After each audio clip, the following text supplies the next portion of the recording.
That's so scary. And we are live. They've won Tonys and Oscars and Emmys and Grammys. There's no red carpet cause they're home in their jammies. From Melrose Place to Broadway to Janeway and her crew. Let Seth and James bring all the stars to you. Anywho, they're entertaining everyone, so who's gonna grouse? Just sit right back and you'll hear some tales on Stars in the House. So good. Hi, Seth. Hi, James. It looks like we're kind of in the same room because we have the same background. Okay, I literally feel like this is the very first Stars in the House. I'm like, is this thing going to work? Is this thing on? Oh my gosh, I got to get the nervous laughter out. I'm at the house and you're at the apartment, but it's just, because we have all this amazing live singing that's going on. The amazing David Katz is talk about a one-man band. If we think that we're a mom and pop shop, we got David Katz. It's a whole other extraordinary story. And he's doing the job about 10 or 15, on like the Rosie O'Donnell show, where his dad and you work. There'd be like 150 people doing what David's doing. So and anyway, he still had time to get snack food for everybody, by the way. You're kidding. No, he was like, I'll go buy hummus. I was like, thank you so much. Anyway, go on. Thank you, David. Oh my gosh. Okay. So welcome to Stars in the House. I'm James Wesley. My husband, Seth Rudetsky, is there. COVID-free. So am I, but I'm just getting over COVID. I'm here recuperating, as it were. We are normally here for the Entertainment Community Fund, formerly the Actors Fund, and in which we've raised since the pandemic began $1,152,315 is the new total, Seth. But because it's Foster Care Awareness Month, and we are friends with the amazing people at You Gotta Believe, the only foster care organization in New York that is dedicated solely to helping youth and young adults find forever families. And we're gonna talk to Jennifer Pinder about this, the executive director of You Gotta Believe, in just a couple of minutes. But we want to tell everyone that we've got an amazing sponsor. You'll see behind me and behind Seth, Charter Communications, which has been a sponsor, I want to say, of these concerts from the very beginning. Not only that, but I don't know who it is, Seth, there's an anonymous donor who is donating up to $25,000 for a match. So if you donate $100, it's going to be matched $100. If you donate $5,000, it's going to be matched $5,000. I mean, $5 will become $10, up to $25,000. So this is like really, really amazing. We've never had a match that big on Stars in the House. This is a Stars in the House first. Can I just say one thing? We are going to have amazing live singing. I would love everybody to share right now this stream. There you go. So if you have any social media at all, please, God, go to your Facebook. That goes for everybody upstairs. They're all upstairs. And by the way, everybody was COVID tested in case you're like, wow, they have masks on. We were all, Victor Legg was our COVID officer. But please share this right now, starsinthehouse.com, so everybody can watch and everybody can donate. And if you're watching this after we're live, you can still keep donating because guess what? There's still going to be foster kids that need forever families. So please donate. You go to Stars in the House and you'll see how to donate. I mean, before we bring on Jennifer, do you want to show the clip from 2015? David's nodding yes. A little bit? Yeah. Okay. So do you want to set it up, Seth, or do you want me to? No, you set it up. Yeah, because you're going to be doing, since you've got some people there live interviewing, I'm going to be more of sitting back. Like I already told Seth, I'm going to be chatting more in the beginning, and Seth's going to do the interviews that are there. We have a couple that are virtual, but quite a few people there, which is wonderful. But really, our 2015, You Gotta Believe's funding was being cut by the then administration, and by quite a bit. And we said we can help if you want our help, and You Believe was like yes, and it was the first benefit ever on Broadway for foster care. It was shocking that it took that long, 2015. But now, I actually hear, David, a little bit of my echo now when I'm talking to Seth. Just FYI. Again, it's like this is the very first show we've done. But really, it was because of our first foster care benefit. It was the first time you and I had worked together and done a benefit, and I really credit You Gotta Believe for leading us to do our Concert for America, for doing What the World Needs Now is Love, and definitely for for Stars in the House. I don't think it would have happened if it hadn't been for that experience and them trusting us. So thank you to everyone at You Gotta Believe. So to show a little bit of this, Seth, let's show so just by the way, the story we always love telling is we called like 2 big Hollywood producers and we were like, we want to put in a benefit for foster care on Broadway. And they were like, you need to start planning this a year in advance. And how long did it take us to plan it, James? We did it in, I think, 45 days. Okay, so there you have it.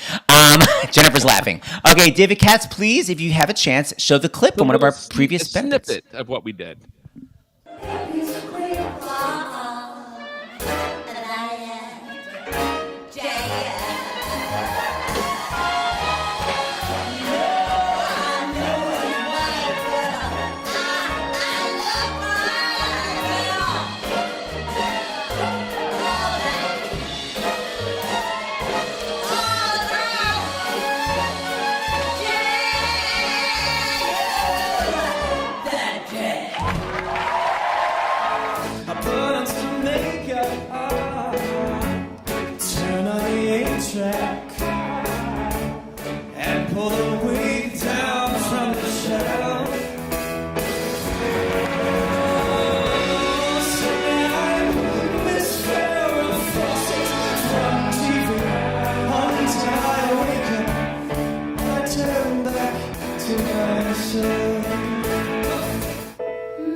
That's actually from 2016, but I'm glad that wasn't the 2000. That was their second one, because it included Stephanie Mills singing "Home," and in the wings to the left was our friend Rosie Perez, who her one of her co-stars from The Flight Attendant, Griffin Matthews, is going to be here really soon and talking about his and his husband's foster care story. So it all is full circle. Without further ado, Beth, do you want to introduce your friend, the executive director?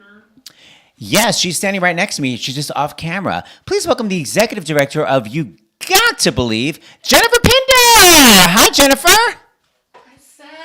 Hi, James. I wish you were here. Hi, Jennifer. Yeah, come more in camera. There. Okay, here we go. I love how you've left a space for me right there next to you, Seth. I know. Okay, so Jennifer Pinder, we would like to know, and by we, I actually wrote the question down, and by me writing it down, James wrote it down for me.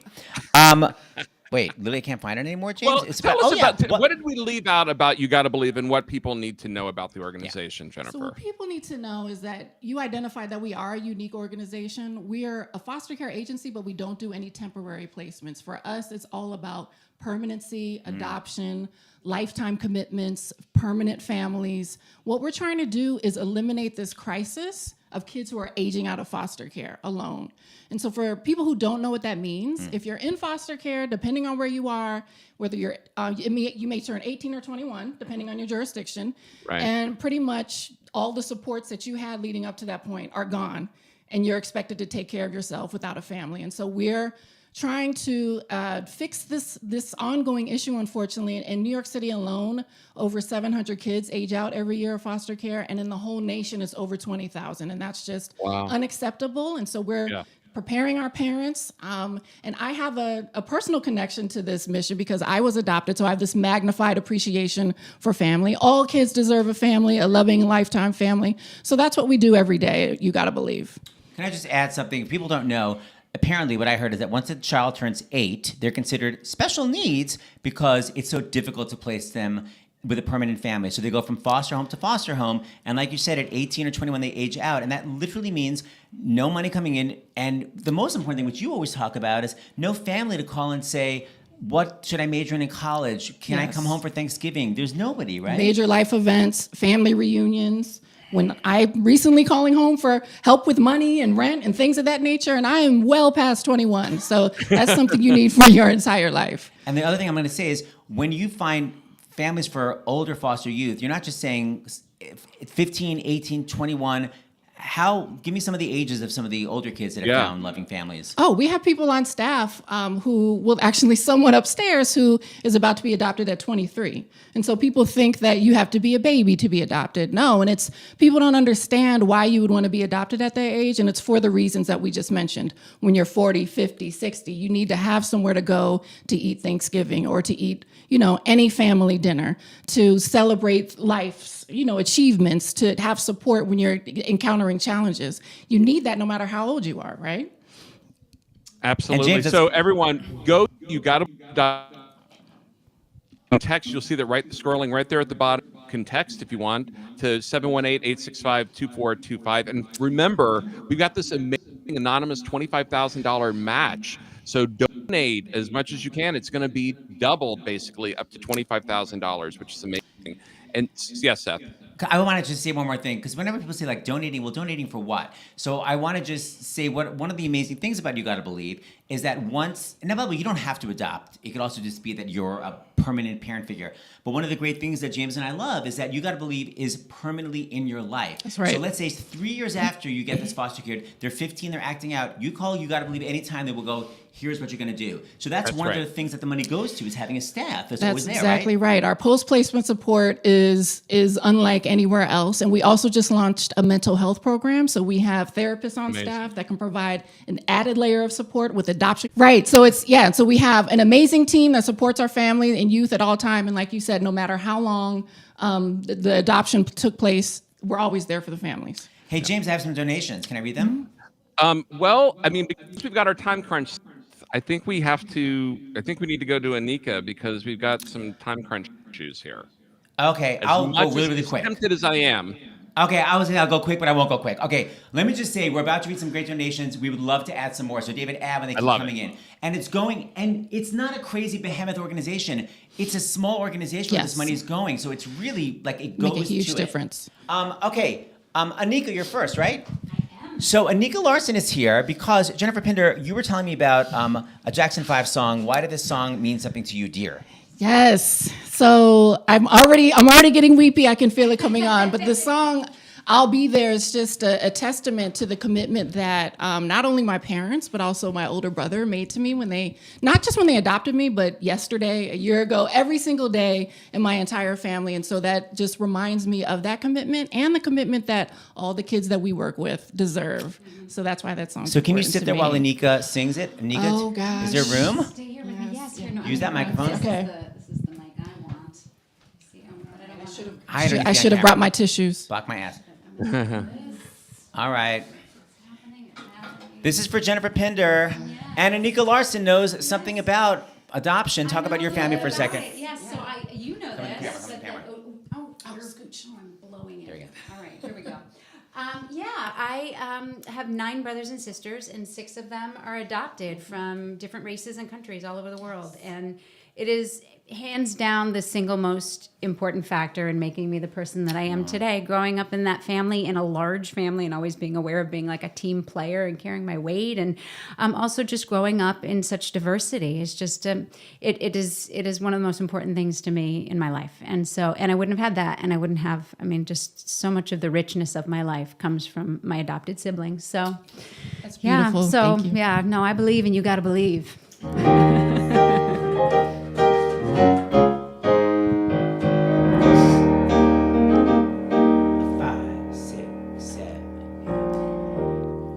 and I must make a pact.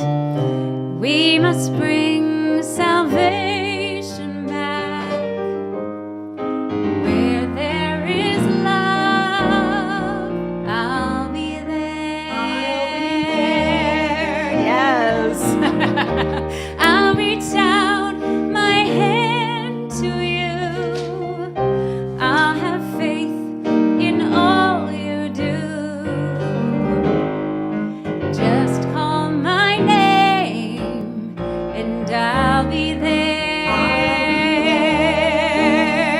Yes. I'll be there to comfort you, build my world of dreams around you. I'm so glad that I found you.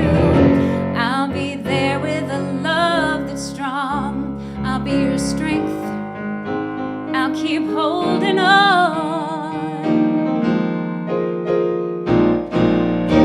Let me fill your heart with joy and laughter. Togetherness, well, it's all I'm after. Whenever you need me, I'll be there.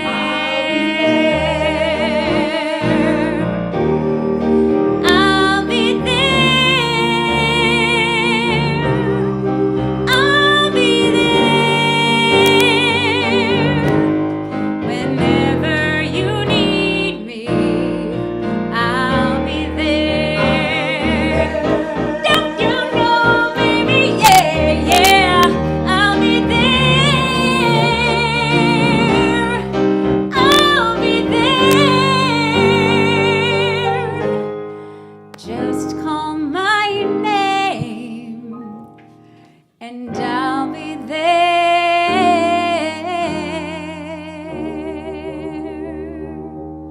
Amazing. Oh, beautiful. Anika Larson. Yes. Who we're very lucky to Yes. because she's coming back to Broadway. She's going to be starring in Almost Famous. So thank you, Anika. Yes. Bye, guys. And while we're transitioning, can I just another thank you to Charter Communications and Charter. Can I announce who our anonymous donor is? Hold on. I want to get or you have oh good, there she is. Okay, you wait. How can you announce it if it's anonymous? It's not anonymous anymore. So thank you to the Barbara Bacard Foundation for anonymous donation and ongoing support for several years. So I just wanted to shout that out. And Seth and James, you gotta believe, heroes and amazing fathers. Shout out to Julie. I know she's not here today. So thank you for letting me get those thank yous in. And the rest of the talent. And Anika, how could I forget Anika? And by the way, Barbara Beckert, if you don't know, created Vera Bradley. So buy some Vera Bradley in honor of You Gotta Believe. That's right. James, should I bring on the advocate? Well, Jennifer, talk about our friend, the late Willie Garson. Besides being an amazing actor, was also a terrific father who adopted out of foster care and was a foster care advocate until the day he died. Tell us a little bit about why that kind of segues here into the youth advocate who's about to join us. So Willie, dear friend, lost him unfortunately, very suddenly, and he was a staunch advocate for You Gotta Believe for several years. Adopted Nathan out of foster care, so he was an advocate for foster care and adoption, for his entire life. And the reason we're talking about him today is that we developed a program thanks to a donation from David Zaslav, the CEO and president of Warner Brothers Discovery, started an amazing seed fund to acknowledge the legacy of Willie Garson, which has allowed us to establish the Garson Advocate Program. And so what that is a leadership program within You Gotta Believe, which allows us to identify youth who have survived foster care, and I use the word survive for a reason, to give them an opportunity, a professional opportunity to build their strengths and their leadership skills and become advocates for other kids in foster care. And so that's who KimAlysha is, our first graduate of the Garson Advocate Program. Yes. So do we want to bring in KimAlysha now? James, Bring on Kimmy. Come on, Kimmy. Okay, I'll give you a microphone. Hi, Kimmy. And give me that iPad when you get a chance, David. Here you go, dear. No, not you, dear. David. Hi, Kimmy. Okay, a little more on camera. Do you see how you're not on camera? Oh, Look at yourself scooch. right there. Scooch closer to me. Kimmy, is this your first time doing a Sassafras live stream? Yes. What are you going to sing? Nothing. Kimmy's a pro. Don't give her a heart attack. Sorry. Kimmy, can you mind telling us about your own personal journey in foster care? No problem. So I spent about 19 plus years in the foster care system. So I've seen a lot. I've been in different residential settings, foster homes, group homes, RTFs, which are residential treatment facilities. So it's more like lockdown placements or whatever. And during my time in a group home for hard to place teen girls is when I found out about You Gotta Believe at the age of 17. What did you think when you first heard about them? Were you like, this is amazing? Or were you like, forget this, it's never going to work? That one. I thought it was too good to be true. Like, I'm 17 now. There's no way now I can find a family. I was told I couldn't find one. So, it didn't seem real at first. And how did it actually pay off? Did it pay off? Because how old are you now? Now I'm 22, going to be 23. So how did You Gotta Believe actually help you? Okay, so December of 2019, I spent the first night at my forever family's house. It was supposed to be a temporary placement, but I ended up not leaving until I signed my lease for my first apartment. So, yeah. So your forever family, and when that happens, I guess James and I are curious, like, do they just go, here's your forever family, or do you both decide, yes, we're actually both interested in each other? Like, how does that work? All right, so I was there temporarily, meaning I wasn't supposed to stay there, but since I stayed there, everyone was comfortable. I mean, I feel like, I could be lying, but I feel like the second night, my godparents were like, well, if you want to stay, like, you can stay. Like, no one was pushing for me to go, so. How did that feel? It felt good to be wanted. It felt really good that I didn't have to try hard. I just had to be me and show up at a door. And, yeah. And how did that lead, Kimmy, to you becoming an advocate, working with other youth in the foster care system? Okay, so this job, I wanted it since I was 17. So ever since I found out about You Gotta Believe, I'm like, if this is really what you guys are doing, I love it, and that's what I want to be a part of. So yeah, I wanted this since I was 17, but it was hard because I didn't really have that support. So you can't really go to kids like, hey, we're going to find you a family. And they'd be like, where's your family? Right. So I had to get that part, I had to get that missing piece in before I can just, sell a dream to another kid. But yeah, I waited, but it was definitely worth the wait. And I'm just happy to be able to do this because teens in the foster care system need this. Definitely. They need that support. They need to feel like someone is on their side, someone that's been through what they've been through, not just someone that's just working for the city or working for the system. Like someone that actually has been there in their shoes at least 1 or 2 times. And you have. Absolutely. And so tell us, because I think Seth with Reflection from Mulan, what's the story there? There's some sort of story with the animated movie Mulan. She's a Disney princess fan. Yeah, so growing up, I watched a lot of Disney princess movies, like all of them. I mean, after, because they still coming out with some, and I'm a lot older, so, Moana I haven't seen. But, the ones that came out around my age, yeah, I definitely watched all of those. And Mulan has just always been the one for me. Like, she's just one of, if not the strongest Disney princess. She's sacrificing, making sacrifices for her father, for her country, just out there. I ain't seen a Disney princess do nothing but get pretty, and she does more than that. So yeah, I could just relate to being a strong woman. Did you ever have to make any sacrifices? Yeah, absolutely. Absolutely. Did you ever have to belt the D? Okay. We're about to hear someone do just that. Okay, so Orfeh, would you please enter the room? We have our favorite Broadway benefit queen, Orfeh. Hi, Orfeh. This is not her first time to be doing this benefit. She is a veteran. It's not her first time, right? No. That's right. I just didn't make the video cut. Oh. Hey, Orf, there's your microphone there. Well, we knew we were going to be here live, Orfeh. Aren't we? We're here live, aren't we? No, she's saying it's fine. Move the microphone to the middle. She's sassafrassing us. Okay. Um, Yes, I'm definitely sassafrassing you. No, you can stand right there. Stay right there. Come on, Oh stay. my God.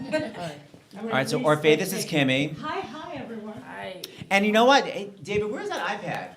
Oh my God. When you get a chance. There's more donations too. Is it on here? Yep. Okay, so, oh my God. I was going to say, first of all, James, of course, in Germany, Isabel. Our amazing Isabel, $50. So fantastic. And then, of course, we have the fabulous Susan G with $25, Lori S Thank with you, 30, Susan. Brenda C with 15, Scott H with 25, Millie and Stephanie with 200, Edward E with 50, Patricia S with 200, Paula P with 25, Alice G with 50. These are all being doubled, and I want to just do two more. Can you please read Romy C? Do you see Romy C? Can you read that out? Romy C for $500. It's a YGB board member. Thank you, Romy. That is being doubled. And you know what? Can you read one more? Jennifer Pinder, can you read Maria L? Yes, Maria Lorena, another YGB board member. Maria for $1,000. Thank you, Maria. Thank you so much, Come Maria. on. All right, Orphe, take stage. Okay. Yes. So, Kimmy, this is for you, dear. Thank you. Okay. I appreciate it. It's been a while since I did this song, so let's, good luck, everybody. Yeah, Okay. we never sung it together, but I want No, you we've to do never, it. are you going to sing background vocals? Jennifer is. Everyone's going to, okay.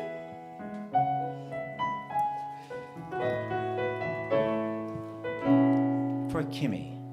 Look at me. You may think you see who I really am, but you never know me every day.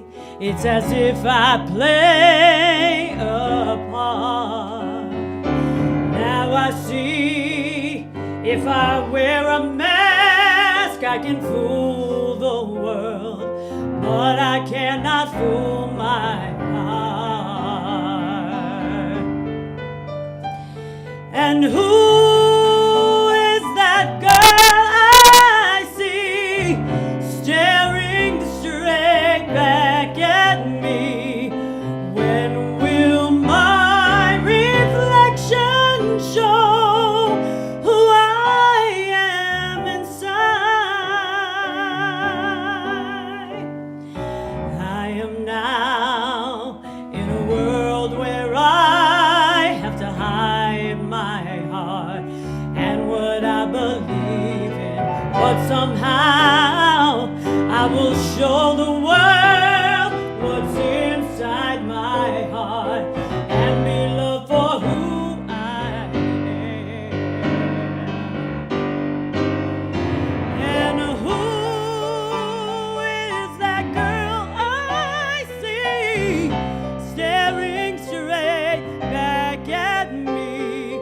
Why is my reflection someone I don't know? Must I pretend that I'm someone else for all time? When will my reflection show who I am inside? There's a heart that must be free to fly, that burns with a need to know the reasons why. Why must we all conceal what we think, how we feel? Must there be a secret me across to hide? I won't pretend that I'm someone else for all time. When will my reflection show who I am inside?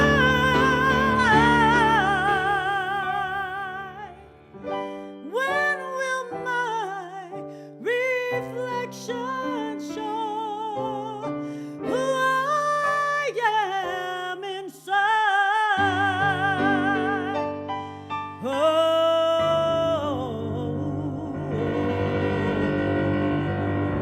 Yes, Orf! queen. Hey, yeah. That was beautiful. Thank you. I'm glad. Orphala, hey, I know you got a doggy benefit coming up. Can you tell everybody what that is? Oh, yes. Tomorrow night we're doing the Animal Haven. Fantastic love them. gala to raise money for the fur babies. Is it going to be online also? I think so, yeah. It's virtual as well as in person, and there's a silent auction, and we'll all be there milling about tomorrow trying to raise money for that, too. Animal Haven is such a great rescue organization for We doggies. got Mims, my youngest, from there not that long ago. Little baby. Little baby. All right, Orphe, go the hell home ASAP. I'm calling your Uber. Amazing, of course. Thank you. See you all later. Yes. Thank you, Bye, Jennifer. Thank you, Orphe. Oh, that's a Thank you, that's a Kimmy. high belt, yeah. Yes, queen. So, thank you, Jennifer. Thank you so much. Thank you, James. See you soon. Bye, Kimmy. All right. Bye. Bye. All right. So, Seth, our next guest, we did not even know that they were foster parents until they were on our show, Stars in the House, last month. Are you literally, hold on, you're literally getting her Uber? I want her to, she has a benefit tomorrow. I said, I'm getting you a car right now. I think you got to believe was getting that. And I'm really hearing myself a lot, by the way. Well, I just turned you up because, sorry, James. Yeah. I turned you up because I was like, what is he saying? Okay, hold on. Literally getting the Uber. Animal Haven, don't forget. Okay, confirming your ride. Going to, all right, it's coming soon, Orphe. Hi, James. Okay. Our next guests, Griffin Matthews and Matt Gould, a married couple not unlike ourselves, were here last month on Stars in the House talking about the musical they wrote, Miss Uganda, and they had some great people from their album here with us. Hold on, Seth. Does she have the damn Uber? Oh, I was just checking my Instagram. Oh, yeah, she does. Just kidding. I just had to send her a picture of the car. I've got to cut. No, I wanted to send her a picture of the car. Okay, anywho, you were saying. Right. Yes, during the show, we mentioned that we were doing this show tonight. And we said that Rosie Perez was an alum who was in foster care for quite a few years. And you can read about her amazing memoir. And she and her co-stars, Griffin Matthews from The Flight Attendant. Second season just started. Griffin, by the way, it should be called Griffin Matthews, The Flight Attendant. His part is so huge this season. I know you haven't caught up yet, Seth. No, David told me that it's really big. A whole new level of Griffin on the show. He's amazing. And also, like last week or the week before, was like, who's playing Griffin's boyfriend? It was Matt. And we tried because HBO is so like with their copyright, like we couldn't even like get 15 seconds from it. David literally could not. By the way, Matt and Griffin, because I know you're watching down there, they literally could not even get a screenshot of the two of you on screen. HBO Max is so like would not allow a friggin' screenshot. We tried. We really tried. But anyway, we mentioned Rosie. We mentioned You Gotta Believe, and they were like, well, wait a minute, we foster care story. So please welcome to Stars in the House to tell us more, Matt Gould and Griffin Matthews. Hi, guys. Hi, everybody. Uh-oh. Griff, you're muted.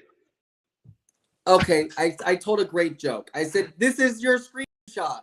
That was a great joke. How was that? But where's Rosie? Where's the rest of the cast? That's what I want to know. She's in the bedroom. She's coming out. She's napping. She's coming out. So when we were doing the show, you talked about it. So, and I said, well, basically, I said, save the story for when you're on here and we're doing a benefit. Can you do it? And you said yes. And I said, all right, save the story. So, when did this journey begin? Because it didn't just begin last month or last year. It began a number of years ago, 4 or 5 years ago, right? And how did it begin? It actually began about 11 years ago when we first went to our first sort of foster care meeting in LA.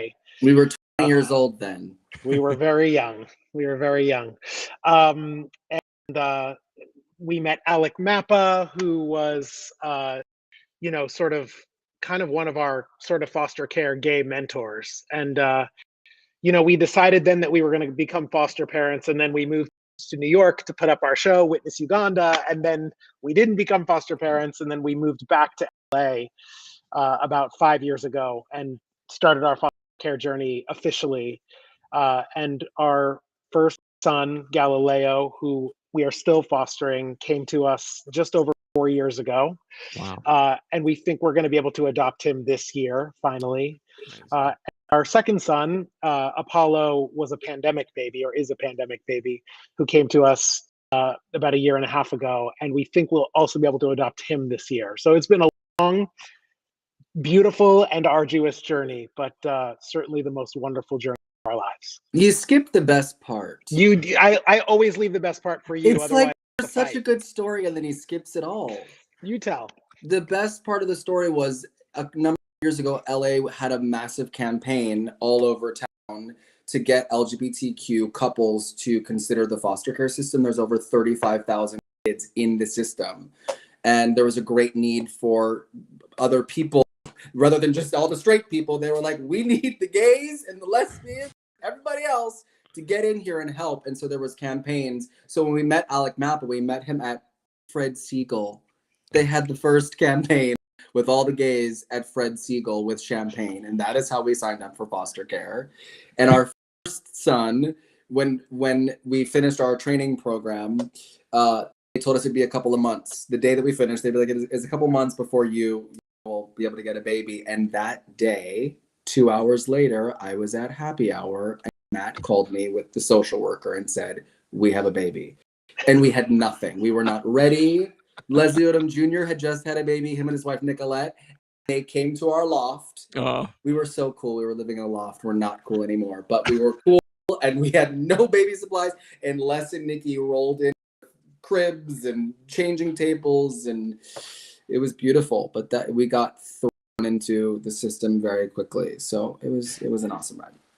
Is it something that you guys had talked about when you first met? I'm just curious, because if it's been that long, I mean, did you always want to be a dad? Is it one of those things, like for me, I always wanted to be a dad, but being gay as a kid growing up in Texas, I was like, oh, it'll never happen. Was it something that you kind of always knew would happen? Did you think, oh, I was foster care, like, why was foster care it and not just like adopting a newborn baby? For me, I think one of the things that meeting Alec did that night at Fred Siegel was, I think I always wanted to be a dad, but I always wanted, the only examples that I had were my parents. And so to see an Asian man and his white husband and their black son stand up there and talk about their experience, I remember Alec was like, you guys should consider adopting through the foster care system because you're going to give them a fabulous life.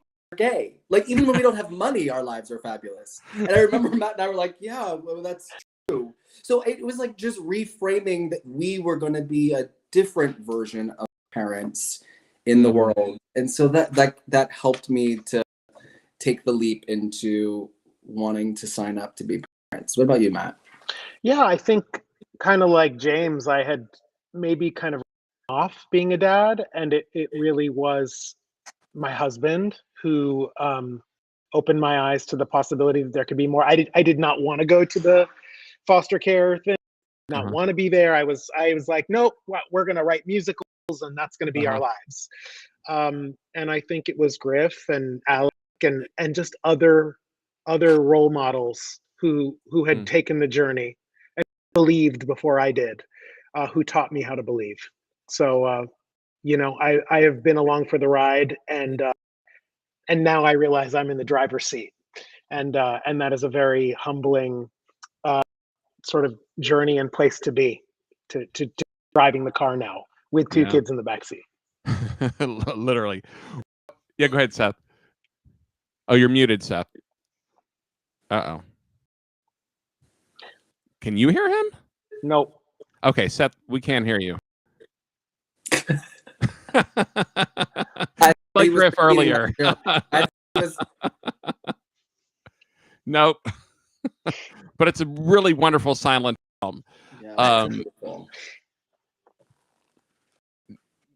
don't know what's happening. All right. Is he meaning to do that? I can't tell. Who could? He's your husband. I have no idea what he's doing. Well, because I have been married to him so long, I'll just pretend that I know what he was going to say, which was, what would you say to everyone who is kind of like where you were, Matt, like, 10 years ago or before you started this journey? Any words of wisdom before you go? I guess, one of the kind of lessons even of the pandemic has just been that there is more. There is more than you could imagine was possible. Yeah. That's been a gift. It's been a gift being married to my husband, who's African American, who has exposed me to the fact that there is just more than I imagined. And so if being a parent, if you're a gay or a queer and being a parent is in your heart in any way, I think this is just a beautiful way to get to serve, to serve people, to serve humanity, and to serve yourself too. And I don't mean for it to be a cliche, but like we get so much. And I say to my sons all the time, thank you for choosing me. You chose me. And it is a very profound experience to feel that. What about you, Griff, before you go? Yeah, I think when we attended the Alec Mappa event at Fred Siegel, I didn't know what the future held. I just knew that we had to take a leap. And I should say like 10 years, however long, maybe 10 years later, Matt and I are now on the campaign posters all over LA with our two sons. And it's been a journey to get there. It's actually very humbling to see yourself on a poster about being the new version of the American family. But I would also say that like Matt said, there is more. I had an idea in my head about what my family needed to look like. And part of the beauty of the foster care system is you really do give over to the universe, whatever you believe in. We have a white Jewish dad, a black Christian dad, an Armenian son, and a Cambodian son. I never thought that we would be that. I was like, we're gonna get some black babies, and that's gonna be it. And it just like we just tried to open our hearts to humanity through the process, which is what I'd say to our kids, thank you for choosing us, because they expanded our idea of what family could be and what family could look like. So, yeah. Thank you so much, guys. Thank you, Matt Gould. Thank you, Griffin Matthews.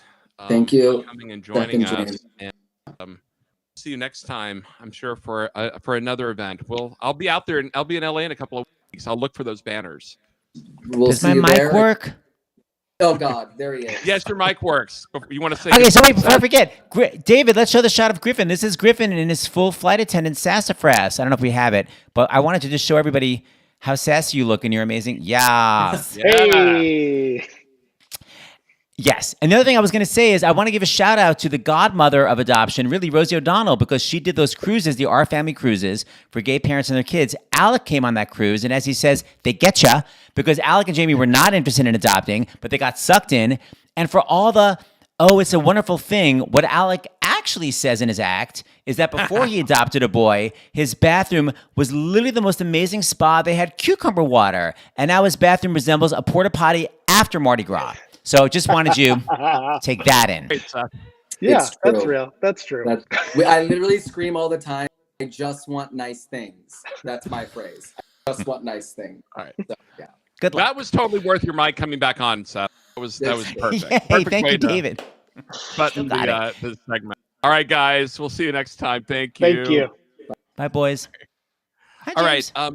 Do we have more donations? Because I told Bellamy that donations would be her cue. Do we have? We sure do. You want to Kimmy, read them, Seth, right now? Wait, who's going to read them? Kimmy's going to read them? You can. Or Kimmy, if Kimmy's right there. Kimmy's right there. Now she's comfortable being on live stream. Yeah, Kimmy's back. That's right. Our youth advocate.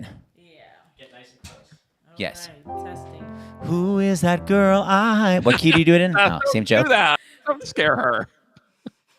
Okay, so we have a Brett S. You guys can hear me, right? Mm-hmm. Brett S Yes, for I can hear you. $25. Lane W for $50. Robin R for $100. Wilson for $100. Tori T for $50. Shantae B for $250. Work. Ann C for $3,000. Whoa, that's doubled. Kathleen K for $100. Juan B for $1,000. Oh my God. Joanna E. That's my godmother, y'all. For $25. Yeah. Paula C. for $100 and Liz A. for $5,000. Oh my Thank you gosh. Kimmy, you're good luck. I think so. I really do. Yeah. I'm happy I came. Yes, ma'am. So Seth, tell everyone the anonymous donor that Jennifer just decided she was going to out, because I have a feeling that we may be getting to that $25,000 anonymous matching tonight. Who is it? Our good pal, Barbara Beckert, who's such a great person, who created Vera Bradley and has helped out with so many various charities that we've done. She is matching donations up to $25,000 to help out You Gotta Believe, which if you're just tuning in now, it helps older foster youth find families. And James, what I want to say to you is, obviously I raised Julie since she was a kid, and basically I was her father, but I didn't officially adopt her until she was how old, Jimmy? 21, right? She was Julie. It was during the pandemic. I want to say Julie had just turned 20 or was about to turn 20, because it happened in 2020 is finally happened. So, a lot of people by are like, the way, people who had bid to our benefit, You Gotta Believe, I'm not going to out anyone, but we're like, why are you adopting her? She's already 20. I know, we're like, have you not heard anything we've said? And it's not even about having a forever family. It just helps the security of her knowing, like, I'm her dad, even though I was, but I'm more her dad. It goes back to what Jennifer said at the beginning, which is the importance of permanence.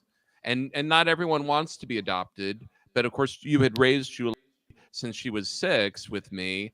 And so that was different, but still it's like, the permanence is important. So we want to thank Barbara. We want to thank Charter, by the way, who's been a supporter from the beginning also. But so last month you said to me, did you know that James at Bellamy Young was adopted? And I was like, no. Bellamy Young, one of the stars of one of our favorite shows, Scandal, that we started watching because we had a reunion with almost the entire cast, Kerry Washington, Tony Baldwin, and Bellamy Young.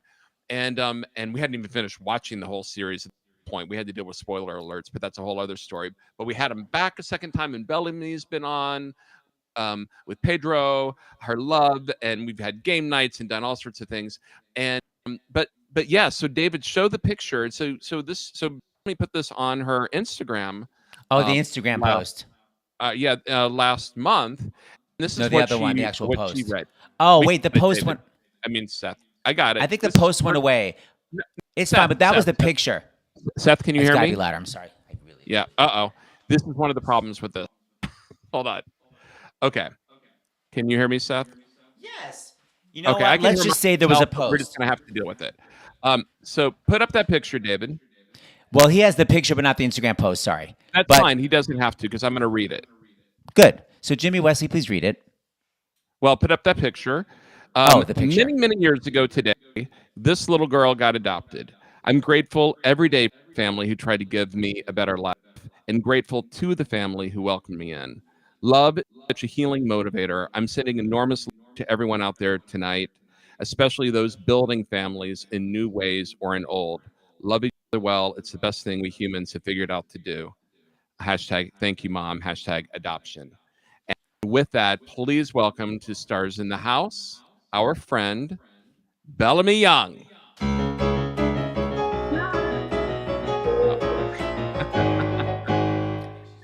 Oh, Bellamy, you're frozen, but I was playing the light for you.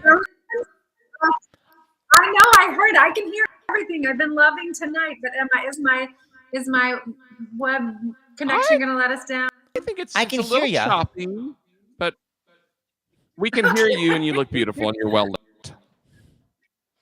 Well, thanks, darling. Thank you. What an amazing night tonight has been. I love you guys so much, and it's an honor to be here with you. Now I'm going to call you Jimmy Wesley forever. So Bellamy, when I texted you and I said, wow, you were adopted, you were like, not only was I adopted, in the very beginning, you were in foster care. I'm so grateful for my time in foster care. My foster family actually found I had a congenital hip disorder that no one had noticed, and my foster parents found it and got me on a little, like a skateboard without wheels. And I'm sure, I mean, I'm not much of a dancer as it is, but I'm sure I would have had all manner of problems if they hadn't caught it so fast. Wow. Did I make James disappear? I don't know what happened. Can you hear me? I can hear you. Okay. Well, I can't hear Seth, but if you can hear me, so what? I don't. So Seth, can you talk? Can you hear? Can you? No, I can't hear you, Seth. It is just one. Like I said, Bellamy, at the very beginning of the show, we've done over 500. This is the first. This is what we get for not using StreamYard, I have to say. We had to use something new for all of the music because we have all these mics. Anyway, it's a whole technical thing that I will never want to do. But so tell us about what, like, did you hear Matt and Griffin and their story? It's such a beautiful story. I did, and having lived in LA for 20 years, I know what the need is, what the level of need is, also what the journey is, and I'm so grateful that they did that, and love to hear them tell their story, and Matt particularly, like how he grew. I know in the family that adopted me, my dad was very reticent. He was happy enough, and my mom had miscarried a lot. The parents who adopted me, and he just didn't want to roll the dice like that. And so for everybody who does roll the dice and do the work and open their hearts and open their homes, just like Kimmy was saying, like it's everything to be wanted and to have a forever home. Well, you guys know. Yeah, it's true. Seth, is your sound working? No, it isn't. But you're cute, honey. You're so cute. So maybe. Wait, it's working now? Yeah. It's working now? Amazing. Wait, it's hilarious that I had no sound and James, you have no image. It's a hilarious combination of things.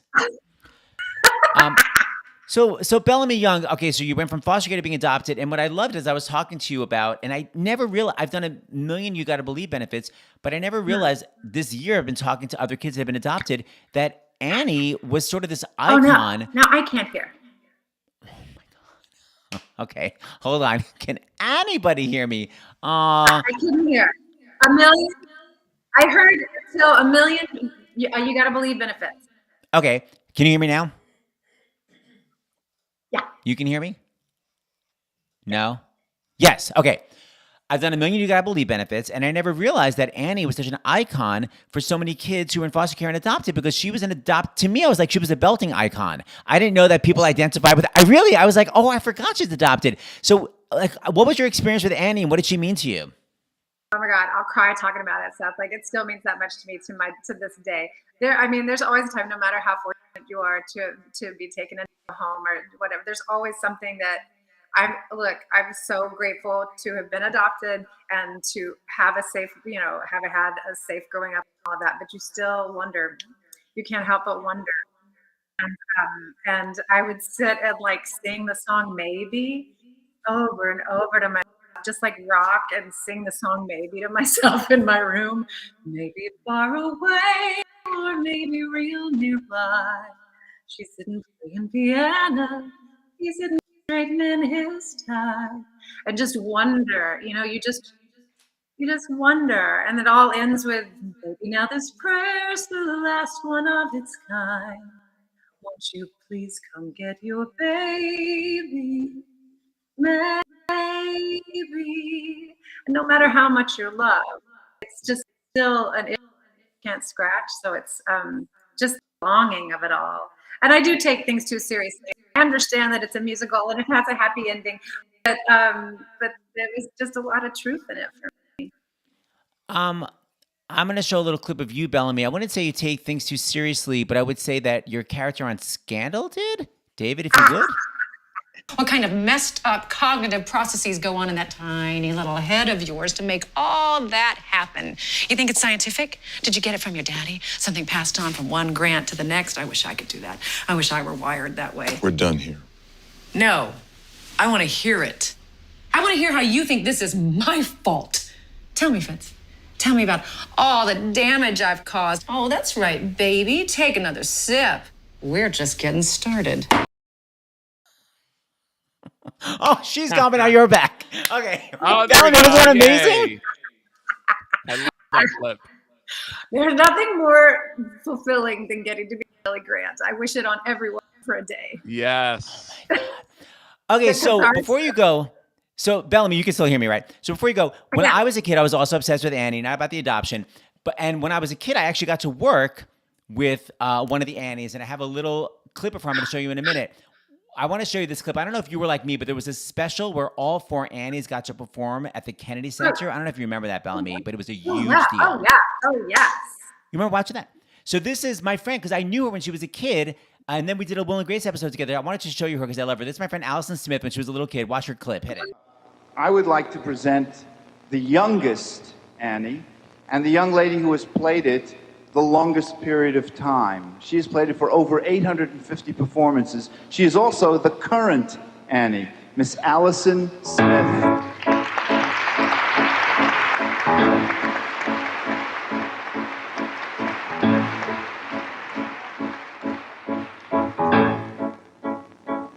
It's the hard knock life for us. It's the hard knock life for us. Steady treated, we get tricked. Steady kisses, we get kicked. It's the hard knock life. I love her so much. I love her so much. Did you ever meet her? Yes, of course. Oh my God, we had the same manager for forever. Oh my God. You know, she's still got it. Here, come prove it for a second. This is my friend Allison Smith Bellamy. I don't know if you're aware of her work. What in the living hell? Allison, what's going on? I know I'm all frozen, but it's really good to see you. For all these children. We are raking in the bucks tonight, people. But we're going to have Allison recreate, since she was the longest running Annie, the song that Bellamy sang when she was a kid. Bellamy, you never got to see this on Broadway. This is your chance to see it near Broadway. We live on the Upper West Side, kind of near Broadway. All right, and by the way, Allison just moved back to New York, so I'm welcoming her back to Broadway. I'm dying for her to come back. Yeah. She's such a talent. And if people are like Anika, who freaked out, by the way, meeting her, Allison, after, Annie, did Kate and Allie, which we're all obsessed with. And then when she was an adult, did West Wing. We did Will and Grace together. But the point is, I want her back on Broadway. Okay, you ready? For all the kids out there. Hold on, wait, where are my other orphans? We're here. Okay, we have 2 other orphans that want. Wait, where's Anika? She's coming. Hold on, we have our other orphans. Come in by the microphone. This is a full-on production with orphans. Yeah, you should use that microphone, but tell me whatever microphone whether sit or stand. Okay, so we have Duffy, Pepper, and Kate. Unfortunately, it's kind of the loser track. Lizards. Oh, there we are.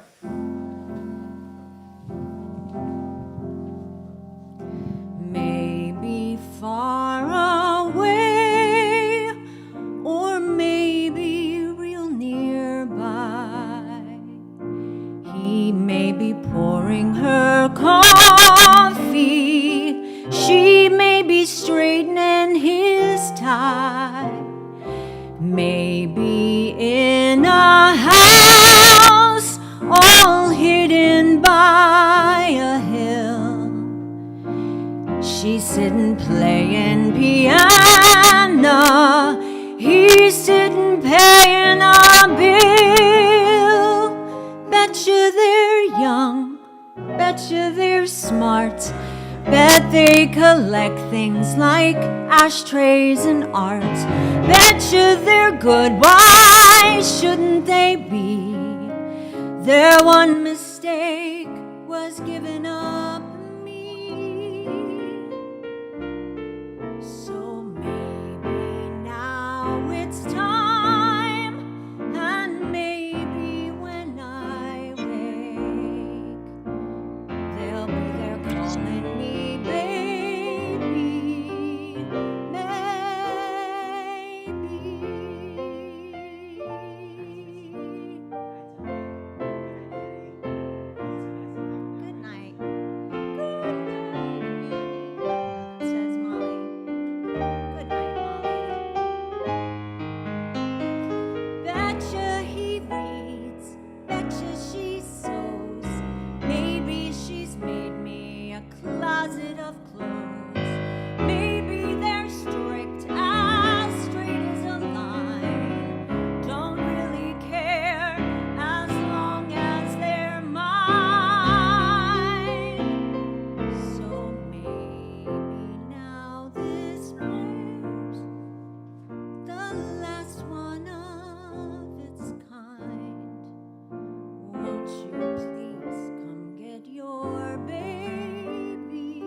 Smith. Thank you, orphans.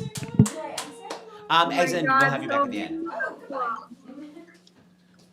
Well, I think Bellamy, you were able to hear it, right, and see it. Oh my God, I can hear it. I'm verklempt over here. You had orphans and everything.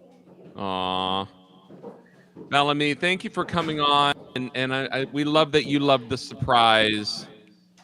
Yes, I love it, and I love you guys. I'm sorry again about my frozen countenance, Please. but you are And opening Bellamy, hearts. we may have one more surprise at the end. If you don't have to film, I would maybe keep watching if I were you. Oh. I got it. Totally, I will. Okay, good. We love you, Bellamy. Thank you so much. Bye. All right, Seth.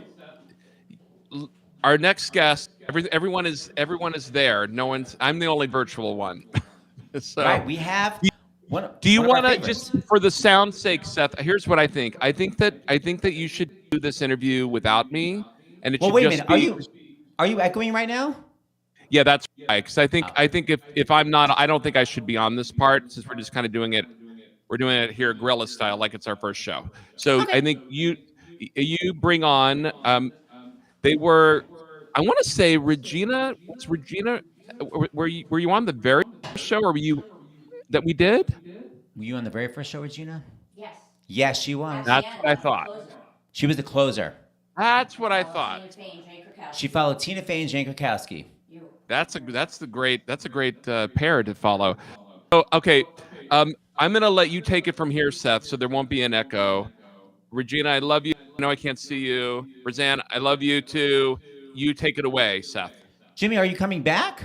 Oh. Is he coming back? You're going to come back? Well, I'll come back at the very end. Okay, and I just want to say to everybody out there, David is literally doing sound, collecting donations, oh, it's and crazy. the camera work. Yeah, I think we're going to be brought up with the labor board in a minute. So let's not talk about it too much. It's crazy. What? And Regina's sorry, a lawyer, so let's not talk about it anymore if you can't. Oh, and Regina's a lawyer. Okay, get the hell off the screen. Please welcome Regina and Roseanne. Come on, guys. Why don't you both come? Okay, and you can. I'm gonna use those two microphones right there, dear. Where would you like us to sit? Wherever you want. Or what? Okay. Whatever's more comfortable for you, peeps. Okay. Well, I'll let someone here who is expecting to find the most comfortable seat, and I will sit next to her. Thank you. No, sit that way. Oh, you want me to come out? Okay, sure. Sorry for the long pause. Okay, so Regina Calcaterra wrote this amazing book that I'm obsessed with.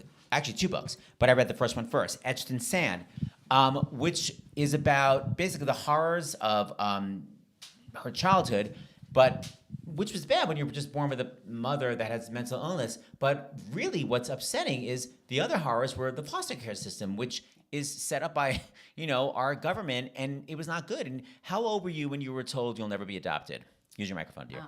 At the age of 14, when my mother's rights were terminated against me, I was told that I would never be adopted because no one wants to adopt foster kids, especially older foster kids. So at the age of 14, I was told I will never have a parent, never have a safe place to put my head down. And I'm devil's advocate, not at all, but because you were, I guess, a delinquent and you had been arrested, so no one would want to adopt someone as bad as you? No, I'm trying to say no. She was actually an amazing child. It wasn't like, oh, she's this bad kid. It was just literally you're 14. No one's going to adopt you. Yes. Okay, so you got to use that microphone, dear. Yes. I know she's a lawyer. She's just using her voice. Okay, so here's the dealio. So you're 14. You never did get adopted, unfortunately. But boy, did you get yourself together. I mean, like, if you read the book, like, didn't go to the dentist for years. I mean, you can't believe what she was through. Got herself in college, became a successful lawyer. And then, how did you hear about You Gotta Believe? And the whole time you were just thinking, where the hell was this in the 70s when I was a kid? Exactly. When the fact that actually I went to college was shocking because back then less than 1% of foster youth actually graduated college because unfortunately when our youth age out and they age out without a safety net, many of them end up homeless or incarcerated. 50%. Yes, because like a simple thing, when I stole food to eat when I was younger, my siblings and I, to survive when we were living on the streets and we were homeless, if I aged out at the age of 18, by myself, no safety net, and I went to go steal food, I would have been arrested. It would have started my journey in the criminal justice system. No one would have bailed me out. And this is how our youth actually end up going from the institutions of foster care to the institution of being incarcerated. By the way, Regina was in school, like obviously being beaten, starving, and no one was like, wow, we should take care of you. So, because her mother wasn't there for months and months at a time, had to steal food to feed her siblings. No one was helping you. And, well, why don't you just tell anybody? Because the fear is you'll be separated in the foster care system. And Regina said, no one's going to take care of us unless we stay together. So you wouldn't tell anybody. Yes. No, we made a pact at a very young age after we were separated multiple times and put into various foster homes and left to the hands of people who shouldn't have been foster parents. And so we were doing everything we possibly could to live under the radar and not let anyone know what was happening until one time, you know, it was disclosed, and then we were put in foster homes and separated. You again. were separated. Yep. So Brazanne, talk about, I met you like years ago before this sort of connection, I feel. So you were foster care for how many years? I was in foster care. Well, I first entered foster care at the age of 10. Right. Went back home because that's usually what happens when your parent do parenting classes and they pass all the classes, then you're eligible to go back home. And then I went back at 16 and aged out at 21. You went back to foster care at 16, aged out at 21. Use this microphone a little bit. And when you age out, that just means like you don't have parents you can call and say, I need subway fare. Like you just had nothing. It means you've reached the age where you are eligible to be on your own, deemed independent. And so, yeah, no more parents, no more system to kind of back you home for them to find you a home. You're on your own. And how did you both connect? Well, I actually, answering the question that you had asked earlier, how I found out about You Gotta Believe is I read about them in the New York Times in 2000, I think it was December 2005. The Gray Lady. Yeah. Yep, in the Gray Lady, when there used to be a Metro section. There was an article about this organization that actually worked to get older foster children forever parents. And I couldn't believe, after what I was told and what my siblings and I experienced, that there was such an organization out there that truly believed that older foster youth should have parents. So I became affiliated with them ever since. And then we're going to fast forward to about 7 years ago when, I was been a board member and an ambassador to You Gotta Believe, and I happened to go to Riverside Church and listen to some of our youth advocates speak. And I knew them all except for one. And I heard Brazanne tell her story, and her story was that she was aging out of foster care, turned 21. She had a 3.5 GPA. She had a full scholarship to college, and she was a home health aide. And she was this perfect young woman, really working hard to make sure she didn't go, another path, which you ultimately could when you're aging out of the foster care system. And her foster parents cut her off because they weren't getting a paycheck anymore.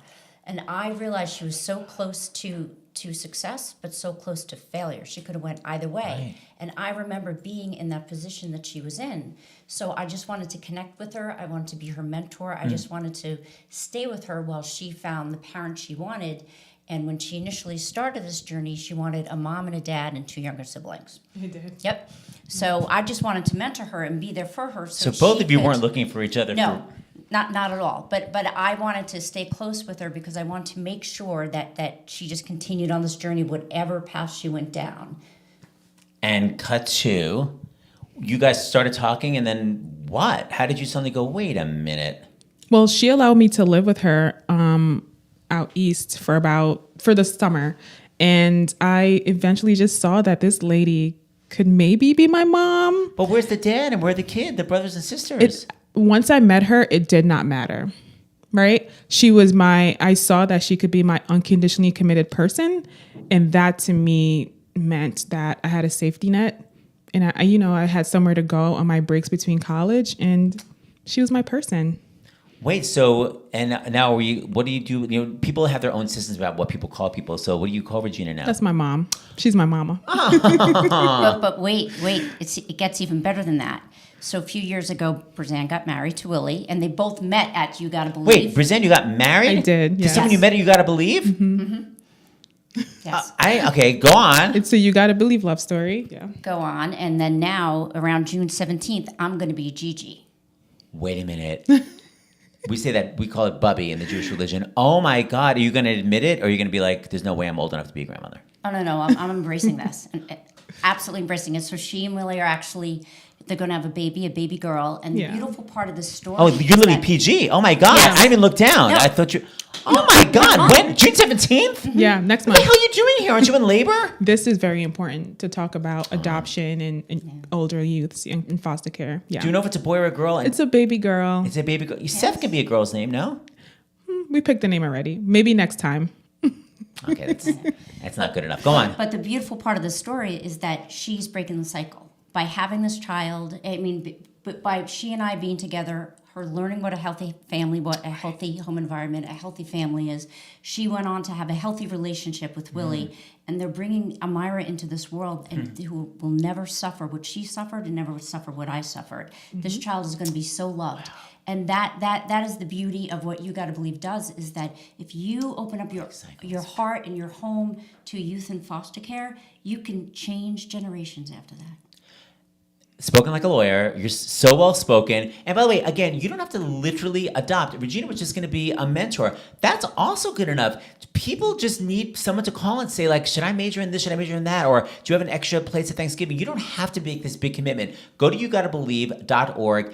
Get that book etched in sand. And the second one, which I love, I want to give away what happens, but what's the name of the second one? Girl Unbroken. Yeah, I don't want to give away what happens. But listen, you both talked about the song Man in the Mirror. Why does Man in the Mirror mean something to you? When I was aging out of foster care, that was the song that I had on replay. And it just it gave me courage. It made me feel like everything was going to be okay. There's change that's going to happen. And, looking back, that really was the thing that made me feel confident to even ask Regina to be my mom. I love how music can mean so much. And Regina, totally different generation. Why does Man in the Mirror mean something to you? Man in the Mirror came out a few months actually after I aged out of foster care. And there's a line in it about seeing kids on the street without nothing to eat and having to acknowledge what their needs are.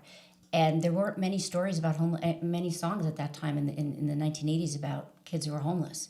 And there's that one line in it that I just connected to that song. And then, of course, what the meaning of it is as far as like our humanity. We really have to have much more humanity. Well, I have a friend, Jesse Nager, who's such a great singer, and he is not here. He's in Mexico, but he literally sent this from Mexico. Jesse Nager? This song is dedicated to Regina and Brazan.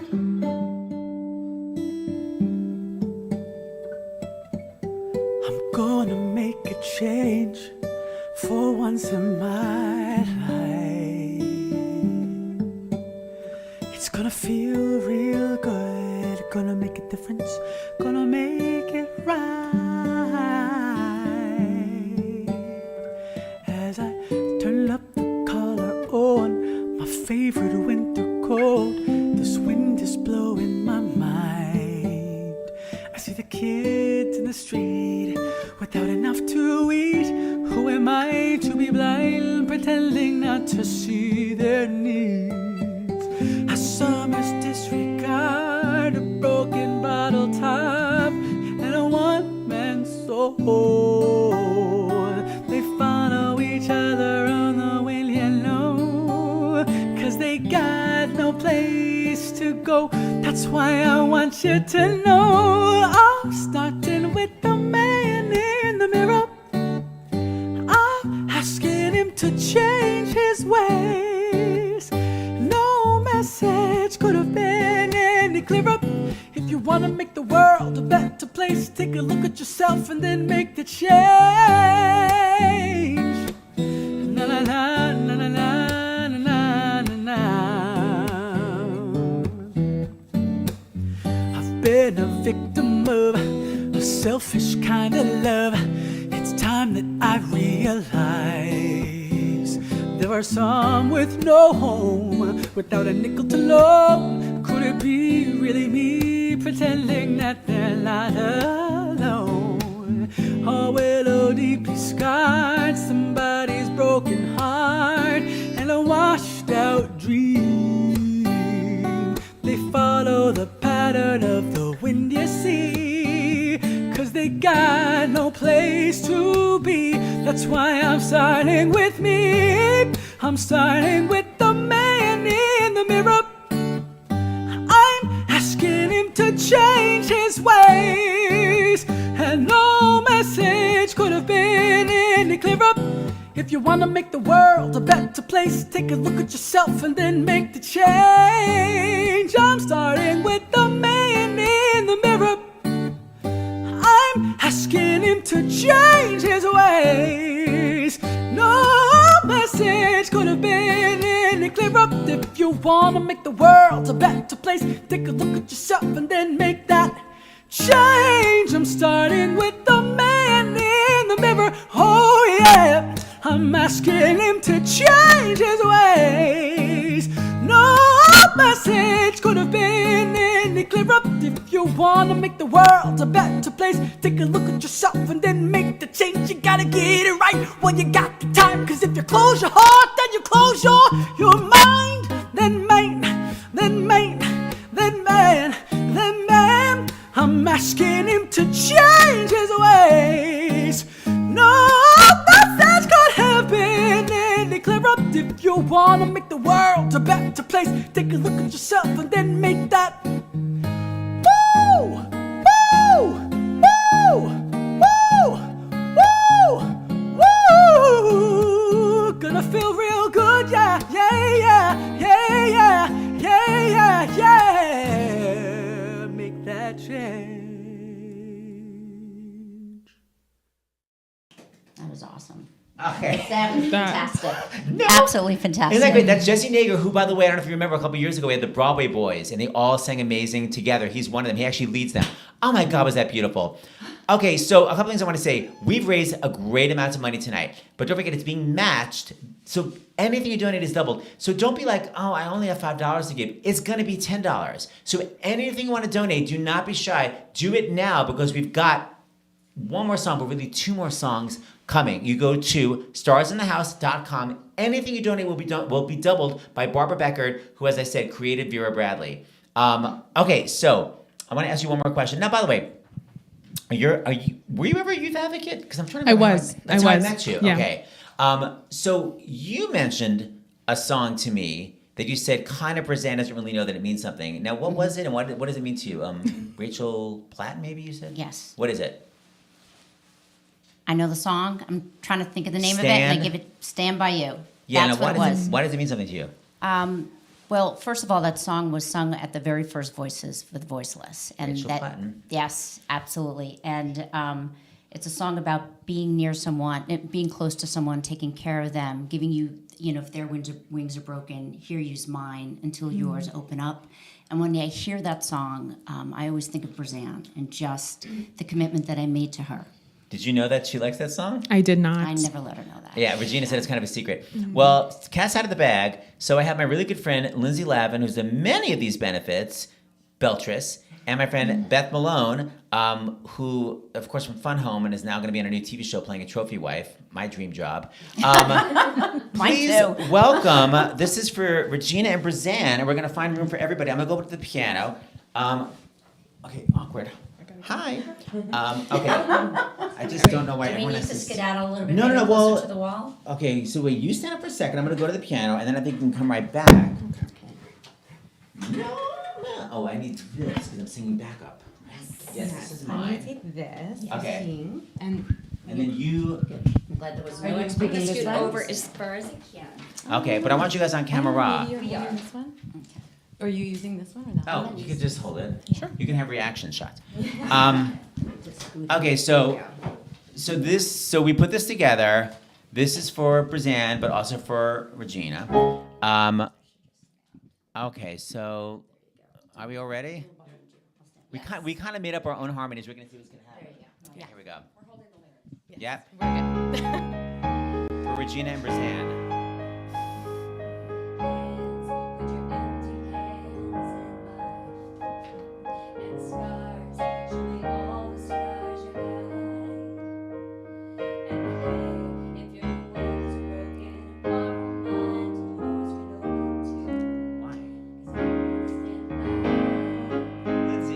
Oh, tears make kaleidoscopes in your eyes.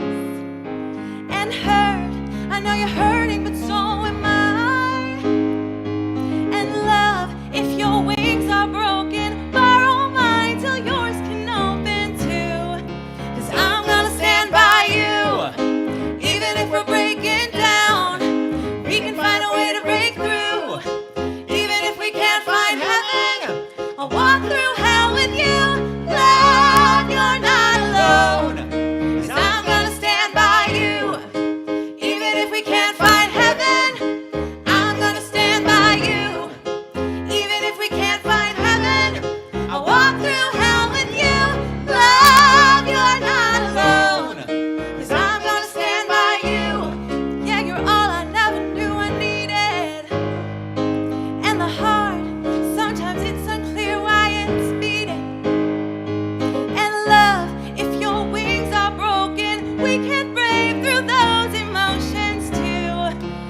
if we're breaking down, we can find a way to break through. Even if we can't find heaven, I'll walk through hell with you. Love, you're not alone, 'cause I'm gonna stand by you.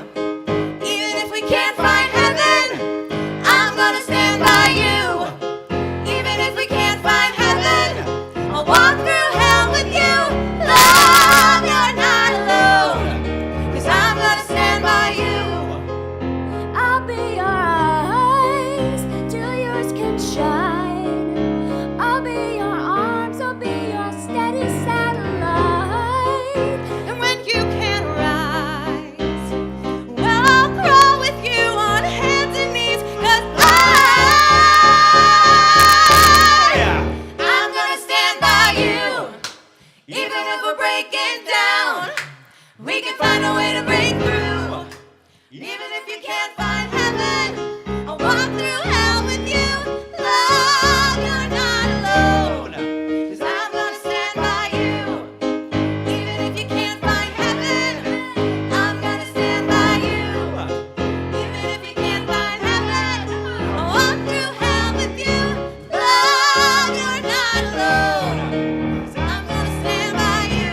Love, you're not alone, 'cause I'm gonna stand by you. Love, you're not alone, 'cause I'm gonna stand by you. That's so high. Oh my God, that was so hard to sing. That was for you, ladies. Okay, so well, you guys might as well all kind of. Well, I guess. Okay, so I'm gonna take about a Regina, etched in sand. You gotta get the book. Brazanne, I did not know you were about to give birth. I cannot believe you walked down those stairs and you were so pregnant. Congratulations, brava. Everybody, you can keep donating, even if it's not live anymore. Go to starsinthehouse.com or just visit the website yougotabelieve.org and see how you can help. I want to have a final word once I know David is adjusting the cameras. A final word with James before we go. And I really want to thank Charter for supporting yet again, You Gotta Believe. They've been so supportive. And Barbara Beckard, it's so beautiful that she's helped out. The anonymous donation, we just revealed her. David Katz, can we bring James on? Okay. Look what I have, Seth. How did you find that we have so many books in the house? This is actually Regina's. I didn't realize this because it's been a long time since she gave us. She inscribed one to you and one to me. This is my copy. Very nice. So yes, etched in sand, because I saw some people in the comments that were asking what the name of the book was. So there it is. New York Times bestseller. Yes, ma'am. It's devastating, but it's amazing. Regina's going, oh my God. Hi, Regina. Hey, Regina, you need to come downstairs for this last song. And That Allison. is true. So, James, anything we need to wrap up with? No, we want to. You thank Charter Communications. You thank Barbara. All the amazing people who were here. Of course, David Katz. And we really, of course, I'm here like thinking, why didn't we hire 5 people like we did for the Ukraine benefit? For the Ukraine benefit. You know why? Because I think we just thought it was going to be like Stars in the House where we just put the camera on. I'm going to make a public apology right now to David Katz that I am sorry that I was not a better producer in insisting that we hire like 10 people. You understand? He was like, let's do a sound check. And I was like, sound check? Why? Just put the mics on. It didn't even cross my mind that we're doing harmony. Anyway, we're sorry, David Katz. Here's the amazing thing about our audience, about the people that participated behind the scenes and who were on screen, our audience, the sponsors, everyone, is that we're all here for the same reason, which is to help an amazing, unique organization that I really never use the word blessed, but I will use the word blessed, that I will speak for myself, that I am blessed, that I'll start to cry, that You Gotta Believe is in my life. It's sort of like what Matt Gould and Griffin Matthews were saying about their kids, that it's like it goes both ways. And I know that I have benefited so much. I've become a better producer and humanitarian and advocate myself. And I want to thank everyone there, and that includes Mary Keene and Gretchen Idle and all the people that aren't necessarily here today, that are all about You Gotta Believe. So with that, Seth, I'm going to toss it over to you. And of course, you go to yougottobelieve.org. You can learn a lot of amazing information because I know we have audiences that are around the world. But you can learn about yougottobelieve.org even if you're not in the New York area. And obviously, people are donating that are from all over. Because if there isn't a You Gotta Believe in your area, there really should be. And maybe this will inspire you to start one, and it can start in your apartment or your house or a community room in your church or synagogue, whatever. Because there really should be a You Gotta Believe in every city in the country. End of story. Yeah, there are foster kids all over the country. They age out, and it really is true. 50% incarcerated are homeless, and it's such a shame of this country. So thank you, Gotta Believe. Thank you, Mary Keene and Gretchen and Michael. I agree, and Charter and Barbara Becker. Yes. All right, so wait. Well, James, why don't you just stay on screen because you don't have to talk, just to watch. Okay. Why not? Okay, so Regina, would you come up for a second? Absolutely. So Regina's back, Regina Calcaterra, and I was saying about how Annie means something to everybody. Here, go on camera for a second. Now, what did Annie mean to you when you were a kid? It was a song about an orphan girl, and we didn't have a lot of hope as, my siblings and I growing up the way that we did. We were basically, sometimes living on the streets and stealing food to eat besides being in foster homes. And I love the song Tomorrow, and because I would take care of my little sister who was 6 years younger than me, and I would sing that song to her because it was a song about, a better day, will come for us. And it's a very important song for my siblings and I, especially between myself and my younger sister, Rosie. And it's probably one of the most powerful songs that I've had in my life. I just love that musical theater can do that. And if you read Regina's book, it's like, you can't believe what those kids were going through. I can't believe your strength, and I can't believe how you're here right now, because it's just so tragic. So I love the musical theater help. So I thought we weren't even going to do this, but the last segment I was like, Regina's here, so I want to bring on everyone that was obsessed with Annie. That includes me, Beth Malone, Lindsay Lavin, Anika Larson, and then Annie herself, Allison Smith, for our little impromptu finale. Yes. I'm so happy. Thank you. So everyone take the mic. So Allison, you could take that one, and then Anika, you could take that, and then somebody could take mine, and then this, that, and the other thing. Yay! Are we all in here? Should I sit? Whatever it's comfortable. You can move the microphone if you'd rather stand. You can raise it. You can be there, Regina.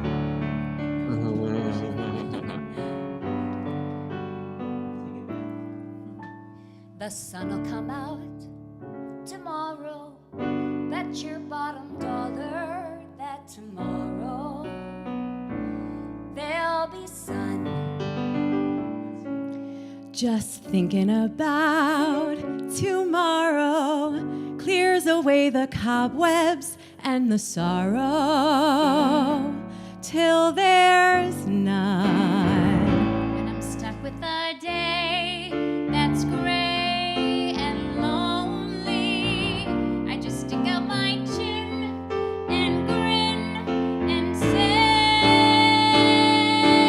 oh, the sun'll come out tomorrow, so you've gotta hang on till tomorrow. Come what may, tomorrow, tomorrow, I love you tomorrow. You're always a day away. Tomorrow, tomorrow, I love you tomorrow. You're always a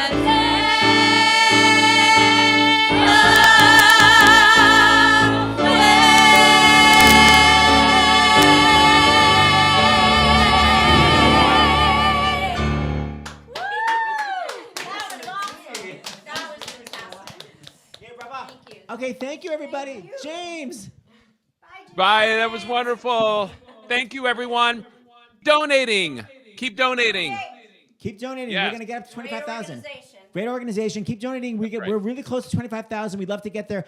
$5 becomes $10. So do it. Starsonthehouse.com and visit yougottobelieve.org. James, any final words? That's it. We'll see you next time.